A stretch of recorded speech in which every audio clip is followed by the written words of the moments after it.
Hello, everybody. Welcome back to the channel. I did see a question about diff break-in, and like I said, I've always followed Spencer Rivkin on how he breaks in his diff, but this is kind of a summary as it pertains to, I guess, an RC10 and more. This is more perhaps geared towards the fan RC stealth transmission. I know some guys get them and they do seem tight, and they are, but they do break in. And I guess the break-in procedure that I've used is very similar to what Spencer Rivkin has done, with maybe a few little nuances like here and there. Nothing big. And if there's something that works for you, I would just keep doing that. But this is what works for me. My fan RC, not only did the transmission break in really well, but after 4 race weekends, the diff is still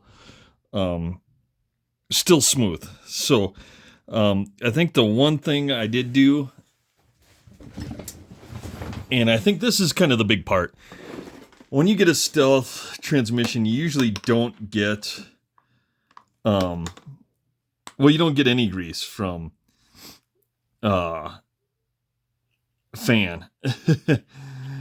The kit grease that you get with Associated is I don't know what it is. I mean, it is fucking junk. And I hope Associated, I don't know. Get your act together, Associated. Don't give me 5 cups of black grease, because I don't need this much. But this is actually really good, black grease. But this only goes in your thrust balls. So you need about a Q-tip size, but they give you a whole goddamn container. But they don't give you enough clear silicone grease. So I use an aftermarket grease on there. I prefer MIP. You can use whatever you want. Hell, you can use Tamiya grease. That's better than the Associated grease. But grease your outdrives, your diff rings. And then what I do is I initially set up my diff pretty loose on there. And then what I do is I usually run the transmission for a little bit. And all I do is I take my Noble and I usually just adjust my throttle trim. I think I set it up at like 100. And I just let this thing run for like 15, 20 minutes. And that tends to kind of get all the gears bedded in. Make sure you do have tires on, so it does have some weight. That's better for your motor anyway, rather than running it unweighted. And then what I do is, you'll see on here, I just take a Sharpie and I make a small mark on the top of my rim, and with the car off. And this is what Spencer Rivkin does, and it gets you close enough. You can get a diff analyzer and all that stuff, guys. You don't need it. So I make my mark, I got my diff set, and I just give it a little flick. Yeah, that was a bad one because my hands got in the way. But I give it a little flick. And what I'm looking for is 3/4 to 1 full rotation on that diff. So after everything's smoothed in for a while, I let it run for 20 minutes. And then also while it's running, I'll periodically grab tires. And I'll hold one side and I'll hold the other side. So I'll grab one side, I'll let that diff running work. I'll grab the other side, I'll let that one work.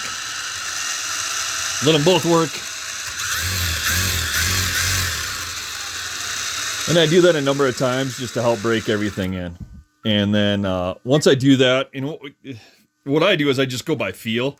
I mean, I move these, that is super smooth. So it feels like everything's bedded in there. And once I have everything bedded in there, the transmission's running smooth. That's when I go to start setting my initial diff setting, which usually I want to set it at 3/4 because it is going to loosen up. And my fan did a little bit, and I had to give it like another 1/8 turn to kind of get it back. But again, it's nothing scientific. Spencer Rivkin does this, obviously a world champ, multiple time world champ, and I'm not going to dissuade, I'm not going to sit there and question Spencer Rivkin. So again, I just take it, a little flick, and I try to get that 3/4 to 1 full turn.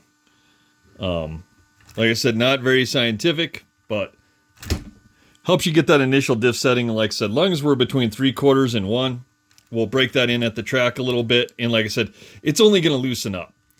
So if you're set maybe a little on the tight side or something, there's one full rotation.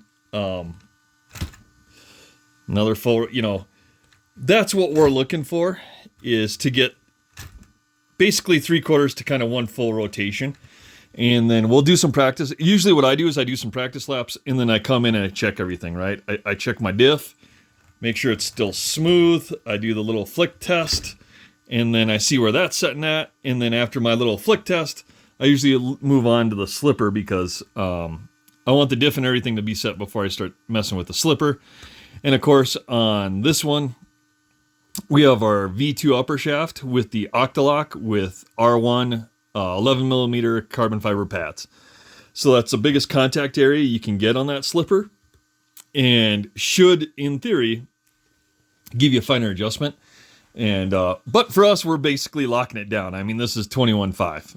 Even in 17.5, you can damn near just screw them down all the way, lock them down. It's got a big B74 slipper spring on it, so plenty of tension there to lock that in.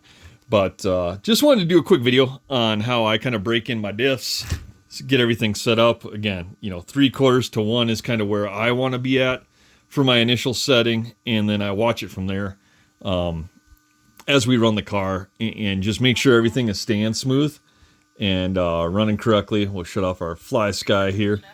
And that's where I start at. And like I said, guys, these cars aren't super precise as, the B74s or even my B5. You do have to pay a little bit more attention, I think, to that diff than on some of the newer cars. They do seem to kind of loosen up a little bit. But like I said, this is silky smooth in there. Transmission's good. So this car hasn't been ran, obviously, so it gets run this weekend at the More Vintage Race. But as we're going through it, and like I said, after the first run, we'll keep checking the tires, we'll check the diff, and then they eventually kind of get set where you don't need to kind of, once they're broke in, just check them every so often, and they're pretty well set. And hell, by the time you notice anything, it's probably going to be about time for a rebuild. So, some new rings and diff balls will get you back to being smooth again. But that's usually what I do on my setup for my diffs, especially, like I said, this pertains really to the fan RC graphite in the transmission setup that we have. And this is the setup I have in all my RC10s because I feel it is the better solution. Like I said, being able to run an Octalock pad setup, whether you're running carbon fiber or you're running one of the fiber pads in there, you get both sides. It's not like the team car where it's sandwiched in between the two discs and you got just a ring of a slipper. I mean, that's not that you need it, but still just another associated faux pas. I think that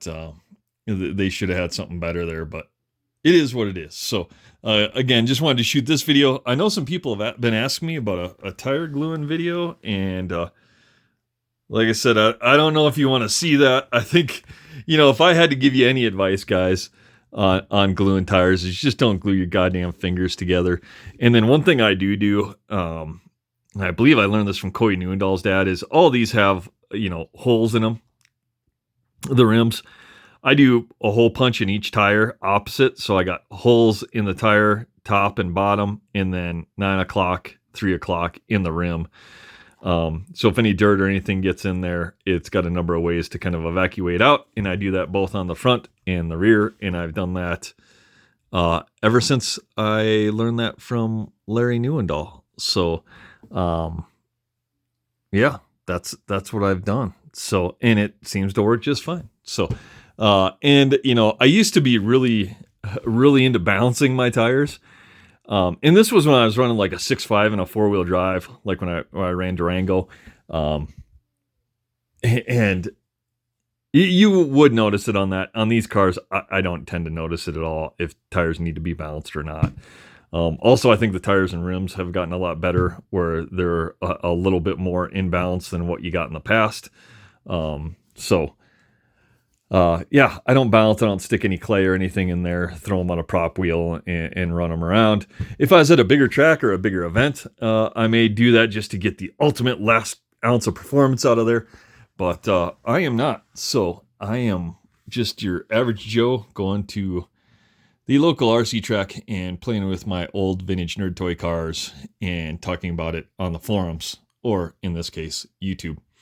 But I did want to pass this along. Like I said, I think that gets you a decent initial setting on the fan graphite, or the fan stealth transmission, whether it's a graphite or whatever, or if you're running a one in your associated car.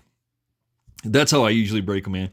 And like I said, I've had my fan graphite and I've been running that for a while, and I have not rebuilt that diff. And that thing is still, I mean, it's damn near as smooth as this still. I don't notice anything. Like I said, I think the last outing, I did tighten it a little bit, like an eighth of a turn, because when I was flicking the tires, I was getting almost a rotation and a half. And I cut that down to one full rotation, and we set our fastest qualifier the next round. So I think that adjustment did work. But again, you don't want to leave your diff too loose. You know, they'll start barking, wearing that out. So you'll get some premature failure there, which you don't want. So again, guys, just wanted to shoot this video quick, get it out there. And we'll have some more, I guess, maybe tech tips this week as we get ready for the vintage race as far as prepping all of our cars. Like I said, we got 2 brand new cars that we're going through and prepping, and it's the same scenario I used on my fan RC graphite to make sure that wouldn't have a failure or any issues with transmission or anything like that. And it's worked out well because I've never had an issue with that car. So again, guys, like, comment, subscribe below, and we'll see you on the next one.